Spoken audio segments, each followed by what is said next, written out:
কিছু কিছু মাইয়া আমার প্রশ্ন কইরা কয়, ভাইয়া আরে পুরুষ মানুষ তো শুধুমাত্র নারীর দেহের পাগল হয়। হাস্যকর একটা বিষয়। আরে বুকা মাইয়া, সব পুরুষ যদি নারীর দেহের পাগল হইতো তাহলে মাত্র 500 টাকার বিনিময়ে পতিতালয়ে যাইয়া নারীর দেহটারই কিন্তু বছরের পর বছর একটা নারীর জন্য অপেক্ষা করতো না, এমন কি ভালোবাসার মানুষটা হারানোর বেদনা সহ্য করতে না পারা 1000 টাকা খরচ কইরা নেশাপানি কইরা নিজের ভিতরে থাকা কলিজা পুরাইতো না। আরে পুরুষ মানুষ যদি নারীর দেহের পাগলই হইতো তাহলে বেদের মেয়ের কি আর বিয়ে হইতো? সবচেয়ে বড় একটা কথা কই, রাস্তাঘাটে তো শুধুমাত্র পুরুষ পাগলই দেখা যায়, নারী পাগল গুলি গেল কই? আরে সত্যি কথা বলতে পুরুষ মানুষ হলো বন্য ঘোড়ার মতো, এদেরকে সামনে দিয়ে আটকানো যায় না, পিছন দিয়ে থামানো যায় না। একমাত্র উপায় হইল ভালোবাসা দিয়ে মন জয় করতে হয়।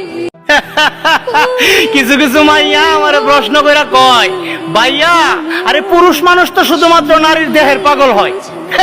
হাস্যকর একটা বিষয়। আরে বুকা মাইয়া, সব পুরুষ যদি নারীর দেহের পাগল হইতো তাহলে মাত্র 500 টাকার বিনিময়ে পতিতালয়ে যাইয়া নারীর দেহটারই কিন্তু বছরের পর বছর একটা নারীর জন্য অপেক্ষা করতো না, এমন কি ভালোবাসার মানুষটা হারানোর বেদনা সহ্য করতে না পারা 1000 টাকা খরচ কইরা নেশাপানি কইরা নিজের ভিতরে থাকা কলিজা পুরাইতো না। আরে পুরুষ মানুষ যদি নারীর দেহের পাগলই হইতো তাহলে বেদের মেয়ের কি আর বিয়ে হইতো?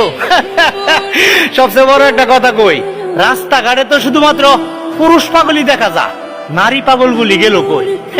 আরে সত্যি কথা বলতে পুরুষ মানুষ হলো বন্য ঘোড়ার মতো, এদেরকে সামনে দিয়ে আটকানো যায় না, পিছন দিয়ে থামানো যায় না। একমাত্র উপায় হইল ভালোবাসা দিয়ে মন জয় করতে হয়।